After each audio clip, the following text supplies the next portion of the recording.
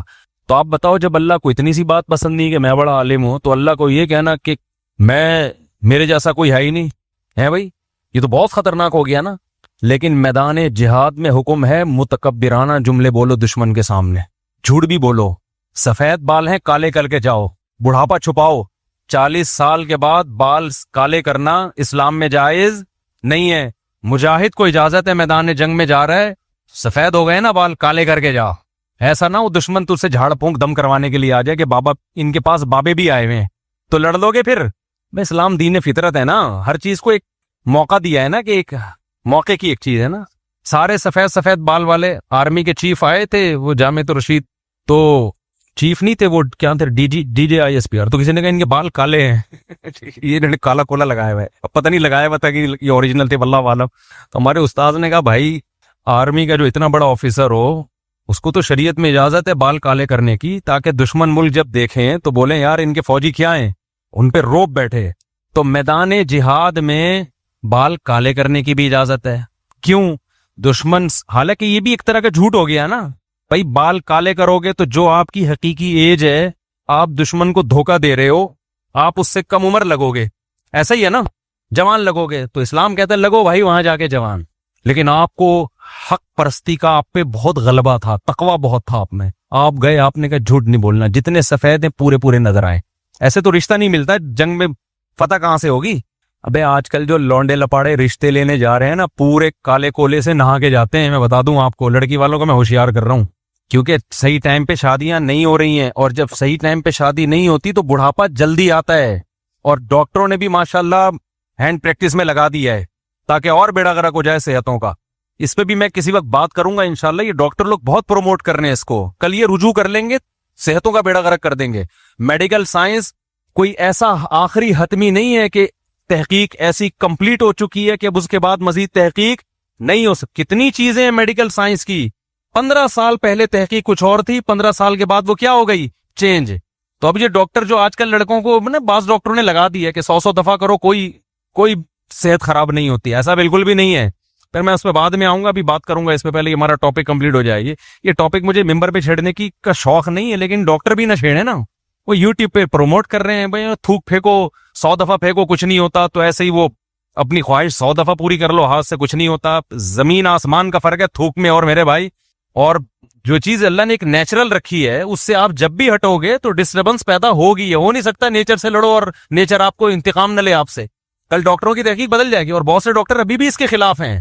یہ میں اس لیے کہہ رہا ہوں کہ کوئی ڈاکٹر میرے بیان پہ اعتراض کر سکتا ہے کہ مفتی صاحب شریعت کی بات کرو نا، میڈیکل سائنس میں ٹانگ کیوں اڑا رہے ہو؟ تو میں اس لیے بتا رہا ہوں کہ میں میڈیکل سائنس میں جو ٹانگ اڑا رہا ہوں تو بہت سے ڈاکٹر ہی اس کے خلاف ہے، اس لیے میں ان کا ریفرنس دے رہا ہوں۔ اور ویسے کھوپڑی بھی کوئی چیز ہوتی ہے نا، نیچر کے خلاف آپ چلو گے تو کیسے آپ صحت کیسے ٹھیک ہو سکتی ہے؟ خیر الگ ٹاپک ہے یہ، ابھی میں اس کو جلدی سے پہلے والے کو مکمل کروں۔ تو بات کیا چل رہی تھی؟ ہاں کالے بال، تو میدان جنگ میں لڑنے کے لیے حکم کیا ہے؟ بال کالے کرو۔ تکبر اللہ کو پسند نہیں ہے، میدان جنگ میں ہے تکبر والی باتیں کرو دشمن کے سامنے۔ ایک صحابی تھے غزوہ احد میں نا، سر پہ پٹی باندھ کے سینہ کڑا کے چلے اور کہا کہ کوئی سخت بڑے الفاظ کے انہوں نے، اس وقت میرے ذہن میں نہیں، وہ پوری ورڈنگ نہیں آ رہی ان کی، تو آپ صلی اللہ علیہ وسلم نے فرمایا اللہ کو یہ جملہ اور یہ انداز پسند نہیں ہے، لیکن اس موقع پہ اللہ کو یہی انداز پسند ہے۔ میدان جنگ میں سینہ اکڑ کے اور بولو بھائی کسی ماں نے آج تک ایسا بچہ جنا ہی نہیں ہے جو مجھ سے مقابلہ کر، یہ ہو ہی نہیں سکتا۔ جتنا ایسا نہیں تھر تھرا رہے کانپتے ہوئے آپ دعوے کر رہے ہو کہ یہ نہیں ہو سکتا، تو بالکل ایسا کانفیڈنس کہ بھائی یہ پاسبل ہی نہیں ہے یار، ہم سے کون جیت سکتا ہے۔ اب اس میں بھی لوگ بعض دفعہ نا کمنٹس کر رہے ہوتے ہیں کہ یہ دیکھو بڑی بڑی بڑکیاں مار رہے ہو، تو دشمن کے سامنے جتنا بڑھا چڑھا کے، جتنا نہیں بھی ہے نا 10 سے ضرب دے کے بتاؤ کہ تم کہہ رہے ہو ایک ایٹم بم، ہم نے تو 20-30 اور چھپا کے رکھے ہوئے ہیں، وہ تو ہم نے بتایا نہیں ابھی ٹھیک ہے. تو وہ میں بتا رہا تھا، وہ بڑے مالدار آدمی، وہ ہمارے دوست ہیں، انہوں نے کہا آئی فون رکھا ہوا، کور نہیں. میں نے کہا گر جائے گا، اسکریچ آئیں گے، ٹوٹ جائے گا. انہوں نے کہا بھائی ایک تو آئی فون اتنی جلدی اسکریچ آتا نہیں اس پہ، لیکن انہوں نے کہا یہ بھرم ہے، یہ سٹائل ہے. مفتی صاحب آپ کو ہمارے بزنس کا نہیں پتا. ہماری جب بزنس مین سے ملاقات ہوتی ہے نا، تو بھرم میں ہمیں کچھ دکھانے پڑتے ہیں، ایسے بھرم کہ اتنی نیچ سوچ نہیں ہے ہماری کہ موبائل پہ کور لگائیں اور گر گیا تو کیا ہوگا، ٹوٹ گیا تو نقصان ہوگا، ٹوٹ گیا تو پھینک دیں گے کچرے. اس سے یہ ہوتا ہے کہ سامنے والا پھر بات کرتا ہے کہ یار اس سے بڑے بڑے سودے کیے جا سکتے. تو جس کی فیلڈ ہے نا وہ سمجھتا ہے. میں نے اس کو نہیں کہا کہ یہ بھرم غلط ہے اسلام میں. اتنی بات ضرور ہے کہ دل ٹھیک کر لو بھائی، بولو اللہ سے کہ اللہ یہ سوسائٹی میں فی الحال اس ٹائپ کے بھرم چل رہے ہیں مارکیٹ میں، اس لیے کرنے پڑ رہے ہیں. تواضع کی نا میں نے، تو بزنس نہیں ہو سکے گا پھر. تو میں نے ان کو کہا بھائی ہمارا تو موبائل ہے، ہم نے تو اس پہ کور لگا کے رکھا ہوا ہے، ہمیں اس بھرم کی ضرورت کیا ہے؟ کیوں ہم نہیں جا رہے کہ بھائی ہمارا موبائل ٹوٹ جائے، بلا وجہ کے پیسے خرچ ہوں گے. تو میں اصل میں ان کے سے بول رہا تھا مجھے کوئی کور خریدنا ہے موبائل کا. انہوں نے کہا ہم تو ایسا رکھتے ہیں. ہم نے کہا آپ جیسا مرضی کریں، ہم نے تو کوئی بزنس نہیں، بھرم بازی نا، ہم رشتوں میں بھرم دکھانے پڑتے ہیں، ٹھیک ہے نا. جھوٹ نہیں بولنا، ایسے جھوٹ بولنا جائز نہیں ہے. تو خیر، تو جی نہیں وہ تو ہے نا، یہ تو پہلے موضوع تو کمپلیٹ کروں نا، یہ بہت اہم موضوع ہے. تو خوب سمجھ لو، کیونکہ جب آپ کی وجہ عزت ہی دولت بن جاتی ہے، جو کہ آج کل اکثر لوگوں کی ہے، تو پھر آہستہ آہستہ انسان ڈپریشن میں جانا شروع ہوتا ہے. تو اس لیے کبھی بھی اس چیز کو، دولت کو، شہرت کو، صحت کو وجہ عزت مت بناؤ. ان کو سائڈ پہ رکھو، یوں سمجھو کہ جوتے کی نوک پہ رکھو. نہیں آ رہی بات سمجھ میں؟ دولت کو کس پہ رکھو؟ جوتے کی نوک پہ. لینڈ کروزر ہے، جوتے کی نوک پہ ہے، یہ وجہ عزت نہیں ہے آپ کی، نہیں ہونی چاہیے. صحت ہے، جوتے کی نوک پہ، سمجھ رہے ہو نا؟ اور کیا سواری ہے، وہ تو ہو گئی نا، لینڈ کروزر سواری تو روٹی تھوڑی ہوتی ہے وہ. خوراک ہے، جوتے کی بولو نوک پہ. کیا مطلب جوتے کی نوک پہ؟ بھائی دنیا مسافر خانہ ہے، کوئی دل لگانے کی چیز ہے یہ؟ کیا جوتے کی نوک پہ ہی ہے نا، یہ چھن جائے گی بھائی تھوڑے دنوں میں.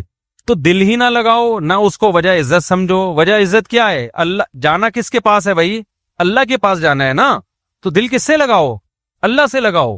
حضرت مصعب ابن عمیر رضی اللہ تعالی عنہ اتنے ارب پتی تھے کہ مکہ میں جب گھر سے، جو دولت مند لوگ ہوتے ہیں نا، خوشبوؤں کا بھی استعمال بہت کرتے ہیں، بڑی مہنگی مہنگی خوشبو. غریب آدمی تو بیچارہ پسینوں میں ہی آتا رہتا ہے نا، تو وہ تو پسینہ ہی بھگاتا رہتا ہے نہا کے.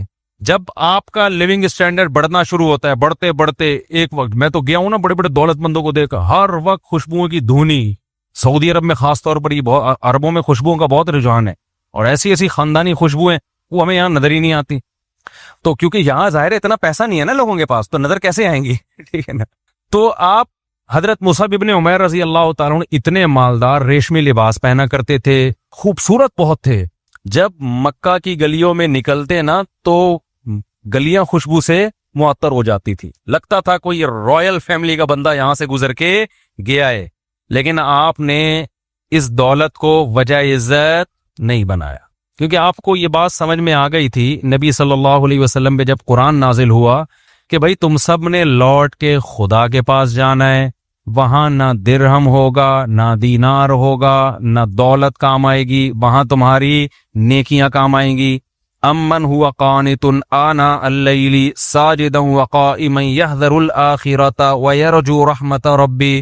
اللہ نے فرمایا بھلا وہ شخص جو راتوں کو اللہ کے سامنے اٹھ کے اللہ سے دعائیں مانگتا ہو، آخرت کا خوف کرتا ہو، کیا اس کے برابر وہ شخص ہو سکتا ہے جو یہ سب کچھ نہ کرتا ہو؟ اتنی قرآن کی آیتیں، ہر جگہ عمل عمل عمل. کہیں بھی دولت کی فضائل بیان نہیں کیے گئے قرآن میں کہ دولت کی وجہ سے تم اللہ کی نظر میں بڑے بن جاؤ گے. اگر کسی کے پاس دولت ہے بھی تو وہ صدقہ خیرات کر کے تو بن سکتا ہے، ایک نیک عمل ہے نا. صرف دولت نہیں بنا دے گی اس کو اللہ کی نظر میں بڑا. اتنا زیادہ اس مضمون کو قرآن نے بیان کیا، یہاں تک کہ مشرکین مکہ، ان کا یہ خیال تھا کہ دولت اتنی ویلیویبل چیز ہے کہ نبوت بھی دولت مند کو ملنی چاہیے. تو نبوت ایک مسکین پیغمبر کو کیوں ملی ہے، غریب پیغمبر کو کیوں ملی ہے؟ اتنا ان کے دماغوں میں دولت کا تصور بیٹھ چکا تھا، جو آج بھی یہی ہے. تو قرآن نے کیا کہا؟ اہم یقسمون رحمت ربک. نبوت اللہ کی رحمت ہے، اس کے ٹھیکیدار تم تھوڑی ہو، تو ہم ہیں، ہم جس کو چاہیں گے دیں گے. تو اللہ نے دولت مند کو چھوڑ کر عرب میں جو سب سے غریب اور مسکین تھے نا، ان کو نبوت کے لیے سیلیکٹ کیا. یہ ساری چیزیں مصعب ابن عمیر بولو دیکھ رہے تھے کہ اللہ کی نظر میں اصل کیا ہے؟ عمل ہے. تو جب ایمان لے آئے نبی صلی اللہ علیہ وسلم پہ، ظلم شروع ہو گئے آپ پر. جب نبی نے ہجرت کی، آپ نے بھی ہجرت کی. ہجرت کی وجہ سے سارا بزنس کیا ہو گیا؟ ٹھپ، تباہ و برباد ہو گیا. انصاری کے حوالے کر دیا نبی نے کہ بھئی ان کا تو ساری جائیدادیں وہاں رہ گئی ہیں، اب تم ان کی کفالت کرو. پھر غزوہ احد میں مسلمانوں کو شکست ہوئی، مصعب ابن عمیر اس میں شہید ہو گئے، جان دے دی اللہ کو. اب آپ بتاؤ ان لوگوں کو دولت چھننے سے ڈپریشن ہوگی؟ نہیں، کیونکہ انہوں نے وجہ عزت کس کو بنا لیا تھا؟ عمل کو. عمل کبھی نہیں چھن سکتا انسان سے جب تک خود ہی بدعمل نہ بنے. دولت تو بھائی آپ چاہ رہے ہوتے ہو کہ نہ چھنے، پھر بھی کیا ہوتی ہے؟ چھن جاتی ہے. کہتے ہیں نا شاعر نے کتنا زبردست شعر کہا ہے، تو شاہوں کو گدا کر دے، گدا کو بادشاہ کر دے، اشارہ تیرا کافی ہے گھٹانے اور بڑھانے کو. بڑے بڑے بادشاہوں کو بھکاری بنا دیتا ہے اللہ تعالیٰ. کتنے واقعات ہیں. اور بڑے بڑے بھکاریوں کو اچانک کیا بنا دیتا ہے؟ بادشاہ بنا دیتا ہے. تو مصعب ابن عمیر رضی اللہ تعالیٰ عنہ نے قربانی دی، غزوہ احد میں شہید ہو گئے. کفن نہیں تھا پہنانے کے لیے. آئی بات سمجھ میں؟ کیا مالدار شہزادوں کی طرح زندگی گزارنے والے صحابی، بہت خوبصورت بھی تھے. عام طور پہ جب دولت ہوتی ہے نا تو چہرے پہ ایک رونق بھی آ جاتی ہے. تو بہت خوبصورت تھے. شہید ہو گئے تو جب قبر میں رکھا، قبر بھی اکیلی قبر نصیب نہیں ہوئی ہے، اجتماعی قبر. مجھے آپ بتاؤ، انسان موت کے بعد تو چاہتا ہے نا کہ کم از کم قبر اپنی ہو. کیا خیال ہے؟ قبر بھی نہیں بھائی. قبر بھی کیا ہے؟ آج بھی غزوہ احد میں پوری ایک اجتماعی قبر ہے. نبی نے زیادہ تر کو اسی ایک قبر میں دفن کیا. تو جب ان کو لٹایا تو کفن ہی پورا نہیں آ رہا. سر ڈھانپتے ہیں تو پاؤں کھل جاتے ہیں، پاؤں ڈھانپتے ہیں تو سر کھل جاتا ہے. یہ غربت کا عالم کہ وہ صحابی رسول جو شہزادوں جیسی زندگی گزارا کرتے تھے، موت کے بعد، شہادت کے بعد کفن میسر نہیں ہے. تو نبی نے حکم دیا بھائی سر پہ کپڑا ڈال دو اور پاؤں پہ گھاس پھوس ڈال دو، گھاس ہی کفن کے طور پہ پہنائی جائے ان کو. اب آپ مجھے ایک بات بتاؤ، اگر مصعب ابن عمیر وہی شاہی زندگی اختیار کیے رکھتے، آج میں ہم ممبر سے حضرت مصعب ابن عمیر کا نام لے رہے ہوتے؟ بولو نا. کچھ بھی نہیں. وہ پیسہ آیا تھا ان کے پاس، خوب عیش و عشرت میں زندگی گزرتی، اس کے بعد دنیا سے چلے جاتے، ختم. اور دولت مند کو موت کا غم غریب سے کئی گنا زیادہ ہوتا ہے. غریب کو پتہ چل جائے نا تجھے کینسر ہو گیا ہے، چلو یار نکلنے کا خود ہی اللہ میاں نے نکال. میں تو خودکشی کا سوچ رہا تھا، اللہ میاں نے کیا خیال ہے، زیادہ ٹینشن نہیں ہوتی اس کو، تو چلو یار ثواب بھی ملے گا سوچنے. وہ ایک بڑے بزرگ کا واقعہ، مجھے پرانے واقعات یاد رہ جاتے، نام یاد نہیں رہتے، کہ وہ ان کی نا اس کی دکان تھی، یہ شیرے نہیں ہوتے حکیموں کے معجون. پہلے یہ علم طب میں مسلمانوں نے بڑی ترقی کی تھی، حکمت میں، تو بڑا کروڑ پتی وہ حکیم تھے. تو ایک بزرگ ان کے پاس گئے اور انہوں نے بولا کہ تمہارا دل تو انہی بوتلوں میں اٹکا ہوا ہے، ان شیروں میں ساری چپکنے والی چیزیں، تمہاری جان کیسے نکلے گی؟ وہ جان کیسے نکلنے پر پتہ نہیں مجھے لطیفہ کیوں یاد آ جاتا ہے. وہ ایک ماں نے بچی سے پوچھا اپنے، بیٹا جان کیسے نکلتی ہے؟ اسکول میں تمہیں کیا بتایا جان کیسے نکلتی ہے؟ انہوں نے کہا جان کھڑکی سے نکلتی ہے. ماں حیران ہو گئی، کھڑکی سے کیا؟ کہتی جب آپ گھر پہ نہیں ہوتی نا پڑوسن آتی ہے، جب آپ گھر پہ نہیں ہوتی، جیسے ہی آپ بیل بجاتی ابو کہتے ہیں جان کھڑکی سے نکل جاؤ. تو بچے بڑے ہوشیار ہوتے ہیں، ان سے بچ کے آ گئے. ٹھیک ہے. تو ان نے بزرگ نے ان حکیم سے کہا، کوئی عطر فروش تھے یا تار تھے واللہ عالم، ان سے کہا کہ تمہاری جان کیسے نکلے گا؟ جیسے سب کی نکلتی ہے. انہوں نے کہا نہیں بھائی، تمہاری تو ایک ایک بوتل میں قیمتی خمیرے تھے نا، قیمتی اور سارے چپکنے والے دوائیں حکیموں کی ساری معجون اور خمیرے اس ٹائپ کے ہوتے ہیں. انہوں نے کہا تمہاری کیسے نکلے؟ انہوں نے کہا میری تو ایسے نکلے گی. لیٹے چادر اوڑھ کے لیٹ گئے. جب انہوں نے چادر ہٹائی تو انتقال کر گئے تھے. یعنی عمل کر کے بتا دیا ہمارے جانے میں کوئی ٹینشن نہیں ہے، ان کا وقت آ گیا ہوگا. تو اللہ نے پھر ان کو توبہ کی توفیق دی. برائیوں میں پڑے ہوئے تھے کہ بھائی یہ تو واقعی ہم تو اس دولت، ہم تو ان بوتلوں میں اٹکے ہوئے ہیں. تو غریب آدمی میرے بھائی جب مرے گا ایک رکشا اس کو یاد آ رہا ہوگا کہ یہ میرا رکشا تھا، یہ میرے بچے چلائیں گے. اتنا ہے نہیں کہ جائیداد میں ڈیوائیڈ ہو سکے، ٹھیک ہے نا، ایک پہیہ بھی نہیں آئے گا. اب یہی ہے کہ میں کون سا گیس چھوڑ کے جا رہا ہوں، اس میں چلانا ہوگا بچے چلا لیں گے، نہیں چلانا ہوگا تو جیسے ہمیں بھی اتنے سال ہم نے بھوکے پیاسے گزار دیے تو بچے بھی کیا کریں گے، ایسے ہی گزار دیں گے. تو بڑے آرام سے چلا جائے گا. نبی صلی اللہ علیہ وسلم جب دنیا سے جا رہے تھے تو حضرت فاطمہ رضی اللہ عنہا جو آپ کی بیٹی تھیں، وہ بار بار کیا کہہ رہی تھی، وا کر پا ابتا، ہائے میرے باپ کا درد. نبی صلی اللہ علیہ وسلم کو بہت زیادہ بخار کی تکلیف تھی. اوعکو کما یوعکو رجلان، نبی نے فرمایا جتنی ایک عام شخص کو بخار میں تکلیف ہوتی ہے مجھے اس کی دگنی ہوتی ہے۔ اللہ تعالیٰ نے نبی صلی اللہ علیہ وسلم کو وفات کے وقت بیماری کی ڈبل تکلیف دی تاکہ آپ کے آخرت میں درجات بلند ہو جائیں۔ گناہ تو ہوتے نہیں ہیں تو اللہ اپنے محبوب لوگوں کو بعض دفعہ تکلیف میں ڈالتے ہیں کہ اب ساری تکلیفیں ختم ہو رہی ہیں تو اب دنیا میں زیادہ تکلیف دے دو تاکہ اور آپ کا درجہ بلند ہو جائے۔ تو حضرت فاطمہ جب نبی صلی اللہ علیہ وسلم کو بخار میں دیکھا نا، شدید تکلیف میں، تو کیا فرمایا؟ واہ کرب ابتا، ہائے میرے باپ کا درد۔ تو نبی نے کیا فرمایا؟ لا کرب علی ابیک بعد الیوم، اے فاطمہ آج کے بعد تیرے باپ پر کوئی تکلیف نہیں آئے گی، اسی آخری تکلیف ہے، اس کے بعد اب قیام ہمیشہ کبھی بھی تیرے باپ پہ کوئی تکلیف، کوئی بھی جسمانی تکلیف نہیں آئے گی۔ تو جو نیک لوگ ہوتے ہیں نا، موت کے وقت ان کو ایک تسلی ہوتی ہے، ایک تسلی ہوتی ہے۔ ہمارے حضرت مفتی رشید احمد صاحب رحمہ اللہ تعالی بڑھاپے کے وقت میں نا موت کو بہت یاد کرتے تھے اور فرماتے تھے بس ابھی دنیا سے جانے والے ہیں، سید الانبیاء محمد صلی اللہ علیہ وسلم سے ملاقات ہوگی، سارے بزرگان دین سے ملاقات ہوگی۔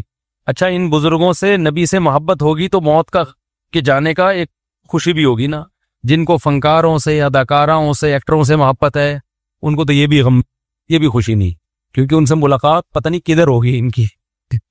محبت خدا کی قسم بہت بڑی نعمت ہے، بہت بڑی نعمت۔ عمل سے زیادہ ویلیو شریعت میں محبت کی ہے کہ آپ کو محبت کس سے ہے۔ دیکھو کچھ لوگ برائی سے بچتے ہیں، عادت ہوتی ہے ان کو بچنے کی، لیکن برائی سے نفرت نہیں ہوتی ان کو، ویسے ہی بچ رہے ہوتے ہیں۔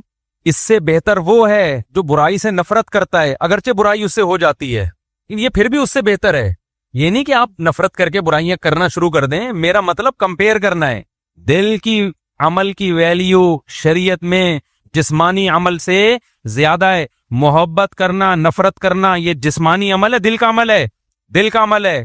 تو اسلام یہ کہتا ہے کہ جس سے محبت ہوگی نا قیامت میں ہوگے اسی کے ساتھ، اگرچہ بدعملی کی سزا کھانے کے بعد ہوگے، لیکن اگر محبت نہیں ہے تو پھر اس کے ساتھ نہیں ہوگے آپ، چاہے کتنی نیک عمل کر لو۔ نہیں آ رہی بات؟ تو نیک لوگوں سے محبت، پیغمبروں سے محبت، صحابہ سے محبت، محدثین فقہاء سے محبت یہ ہلکی چیز نہیں ہے۔ آج ہمارا جو ایک لبرل طبقہ ہے نا، اس کا بڑا مسئلہ بدعملی نہیں ہے، اس کو کافر سے محبت مسلمان سے زیادہ ہو گئی ہے۔ وہ کہتے ہیں یار کاش ہم امریکہ میں پیدا ہو جاتے، یار گوروں والی لائف ہوتی ہماری۔ اگرچہ وہ جمعہ بھی پڑھتے ہیں، سمجھ رہے ہو، ٹوپی بھی پہنتے ہیں، عید کے دن نہاتے بھی ہیں، عمل کے لحاظ سے مسلمان ہیں، لیکن ان کی سوچ کیا ہے کہ کامیاب کون ہے؟ انگریز کامیاب ہے، محبت اس سے ہے، یہ زیادہ برباد ہے۔ اور ایک ہے پیدا امریکہ میں ہوا، سارے اسٹائل انگریزوں والے، دل کہتا ہے کاش میں مکہ مدینہ میں پیدا ہو جاتا ہے، یار کاش میں اسلامی ملک میں پیدا ہو جاتا۔ کہاں پیدا ہو گیا؟ برائیوں میں لگ گیا اور لگا ہوا ہے برائیوں میں، لیکن اس کی سوچ کیا ہے کہ کاش ایسا نہ ہوتا۔ خدا کی قسم یہ دوسرا پہلے سے اللہ کی نظر میں افضل ہے۔ ابے کیا ہو گیا؟ کیوں سمجھ میں نہیں آ رہا؟ بات کھچڑی پک گئی ہے بیان کی، کہاں سے لے کے چلے تھے ادھر ادھر۔ تو ہم نے کون سا کوئی ایم اے اسلامیات کا پیپر دینا ہے؟ اچھی بات ہے، جتنی ہو جائے اچھا ہے نا۔ سمجھ رہے ہو کہ نہیں سمجھ رہے؟ ہمارے حضرت کا ایک اور واقعہ سناتا ہوں۔ ہمارے حضرت کی جو زمینوں سے آمدن آتی تھی نا، تو حضرت بہت بڑا حصہ بھی پورا مجھے یاد نہیں، 1/3 تھا، 2/3 تھا، کتنا وہ سارا صدقہ کر دیتے تھے۔ تو ایک دفعہ حضرت کو خیال ہوا کہ میں ایسا کرتا ہوں، 2/3 صدقہ کر دیتا ہوں، 1/3 اپنے پاس رکھ لیتا ہوں۔ یعنی پہلے 1/3 رکھ رہے تھے، پوری مجھے اسپیسیفک کیلکولیشن یاد نہیں ہے۔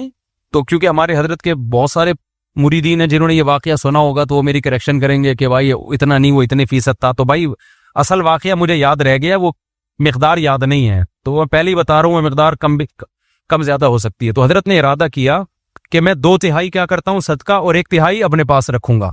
لیکن حضرت کہتے ہیں مجھے خیال آیا کہ 1/3 اگر میں نے رکھا اور اس کو بیچ کے آمدن کم ہوئی، تھوڑے دنوں کے بعد کچھ مالی حالات آنا شروع ہوئے، تو مجھے خیال ہوا ہوگا کہ یار وہ جو میں نے 2/3 کیا کاش نہ کرتا۔ آئی بات سمجھ میں؟ تو نیکی کر کے خوشی کے بجائے دل میں کیا ہوگی؟ ندامت۔ یہ دل کیا ہو رہا ہے؟ خراب۔ یہ جو دل ہے نا کہ یار کاش میں یہ نیکی نہ کرتا، یہ زیادہ برائی ہے۔ فرمایا کم نیکی کر لو، کم صدقہ کر لو، اور کم ہمارے حضرت کا کم ہمارا بہت زیادہ سے زیادہ تھا، وہ تو کم کر لو تاکہ بعد میں یہ ہو کہ کاش زیادہ کر دیتا۔ نہیں آئی بات؟ اتنا صدقہ کر لو کہ بعد میں ندامت ہو، یار کیسا کنجوس ہے، تھوڑا زیادہ کر لیتا۔ یہ زیادہ اچھی حالت ہے دل کی، بجائے اس کے کہ زیادہ کر کے بعد میں ندامت ابے یہ میں نے کیا کر لیا یار. نیکی کر کے شرمندگی کرنا، یہ نیکی نہ کر کے شرمندہ ہونے سے زیادہ برا ہے. نہیں آئی بات. حالانکہ عملی لحاظ سے اگر زیادہ صدقہ کرتے تو زیادہ ثواب ملے گا نا، اور کم صدقہ کرنے میں کم ثواب. لیکن وہ کہہ رہے ہیں دل کی حفاظت، دل میں نیکی کی چاہت اور رغبت، یہ زیادہ امپورٹنٹ ہے. ابے سمجھ آ پا رہا ہوں کہ نہیں سمجھا پا رہا؟ تو یہ میں آپ کو بتا رہا ہوں کہ اسلام میں دل کے عمل کی ویلیو آپ کے ظاہری اعمال سے زیادہ ہے. بعض لوگ اسلام سے محبت کرتے ہیں، چل نہیں رہے ہوتے اسلام پہ، تمنا ہوتی ہے کاش اسلام پہ چلتے.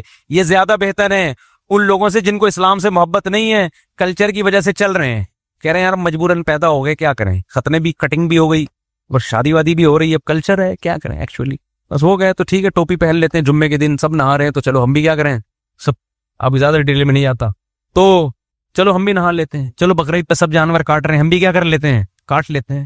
لیکن ہے تو جاپان میں پیدا ہوتا کتنا اچھا تھا یار، کیسی ترقی یار، چاند پہ پہنچ، جاپانی تو نہیں پہنچ رہے، امریکن پہنچ رہے ہیں، رشین پہنچ رہے ہیں، اور ہو سکتا ہے جاپانی بھی پہنچ رہے ہو، لیکن میرے جہاں تک مجھے معلومات ہیں اس میں امریکہ اور رشیا آگے ہے نا.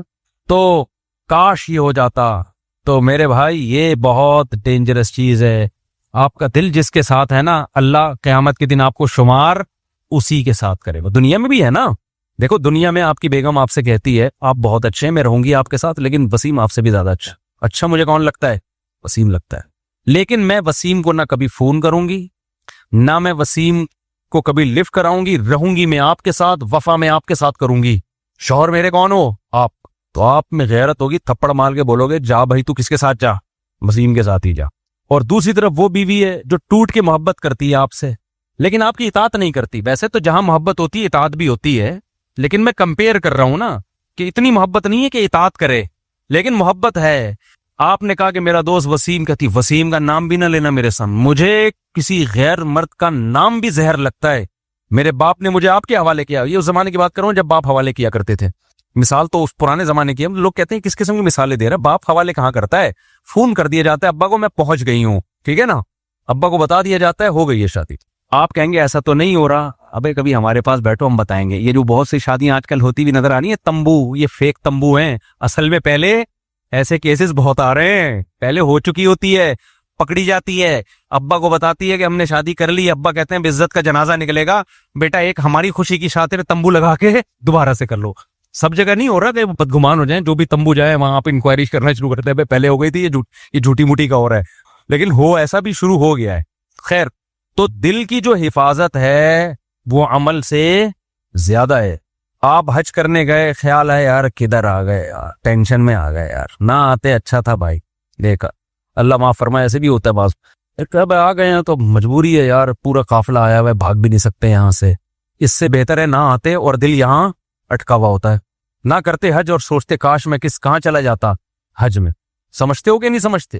ایک تو نیچرل، ایک تو قدرتی طور پہ تکلیف ہوتی ہے نا حج میں، وہ تکلیف تو فطری ہے، وہ تو اس لیے کہ تاکہ ثواب ملے. کوئی وہاں سوئٹزرلینڈ تھوڑی ہے جو آپ انجوائے کرنے جا رہے ہو، وہ تو نیچرل ہے. لیکن یہ خیالات آنا کاش میں نہ آتا. مجھے یاد ہے بچپن میں میری جب 7-8 سال عمر تھی، شدید گرمیوں کے روزے تھے، تو میرے بڑے بھائی نا مجھے منع کر رہے تھے روزہ نہ رکھو. انور میں ہمارے ریلیٹو رہتے تھے، اس کو کراچی کی بسیں بڑی خطرناک تھیں. میرے بھائی منع کر رہے آج روزہ نہ رکھو، میں نے رکھ لیا روزہ. 8 یا 10 سال میری ایج ہوگی. اب روزہ رکھ کے ہم انور میں نا وہ 4K پتہ نہیں 4J ٹائپ کی بس تھی کوئی، وہ نہیں پٹپٹی سی بسیں ہوتی تھیں، بھری بھی ہوتی تھی، اس میں بیٹھ گئے ہم. اب جا رہے ہیں نیول کالونی ہاکس پہ روڈ کی طرف، مجھے روزہ لگنا شروع، اور بس میں تو الٹی بھی آتی ہے، عجیب سی طبیعت. 11 بجے کا ٹائم ہے، میں بار بار بولوں کاش میں روزہ نہ رکھتا، کاش میں روزہ. میرے بڑے بھائی نے ایک دفعہ برداشت کر لیا، میں نے کہا کاش یار آج میں روزہ نہ رکھتا. بھائی صاحب نے برداشت کر لیا، بچہ ہے بھائی. دوسری دفعہ پھر کاش یار میں روزہ نہ رکھتا. مجھے یہ واقعہ یاد رہ گیا، ہو سکتا ہے میرے بڑے بھائی صاحب کو یاد نہ ہو. اب میں کھڑکی کے پہ بیٹھا ہوا ہوں سیٹ پہ، بھائی صاحب نے میرا خیال کیا اس کا روزہ ہے، بچہ ہے تو اس کو کھڑکی والی نا تاکہ ہوا آتی رہے. یہ بہت بڑی نعمت ہے کراچی کی بسوں میں، ہوا کا وینٹیلیشن کا کوئی انتظام ہو. اچھا اس میں بھی آتی ہے، ادھر سے نکلتی کہیں سے بھی نہیں ہے بس میں. تو پھر تھوڑی تیسری دفعہ میں نے کہا کاش، انہوں نے کہا چپ کرو، ایسے ڈانٹ لگائی، بولے یا تو رکھتے ہی نہیں، اب رکھ لیا تو ثواب کیوں ضائع کر رہے ہو بھائی اپنا بیٹھ کے، یا تو رکھتے ہی نہیں اور رکھ لیا ہے تو پھر بار بار کاش میں، یہ اس سے تو نہ روزہ ملے گا نہ ٹینشن ہی ٹینشن ہے، ثواب بھی نہیں ملے گا. تو وہ واقعہ مجھے یاد رہ گیا کہ بھئی واقعی جب آپ نے رکھ لیا ہے تو یہ کہنا کہ کاش میں نہ رکھتا، اس سے بہتر واقعی یہ کہ نہ رکھتے اور سوچ ہوتی کاش میں رکھ لیتا ہوں، کیونکہ مجھے وہ فرض تو نہیں تھے نا. فرض روزے میں آپ کے پاس آپشن نہیں ہے کاش میں نہ رکھتا یا رکھتے، تمہارے باپ کو بھی رکھنا پڑے گا، وہ تو فرض نفل کی بات، میرے لیے تو نفل تھا وہ. تو حقیقت میں بات بالکل ٹھیک ہے کہ وہ عبادت جسے کرنے کے بعد ندامت ہو کہ کاش میں نہ کرتا، اس سے بہتر ہے عبادت نہ کرتے اور تمنا ہوتی کہ کاش ہم کر لیتے. تو یہ بات آئی کہاں سے جو اصل چل رہی تھی؟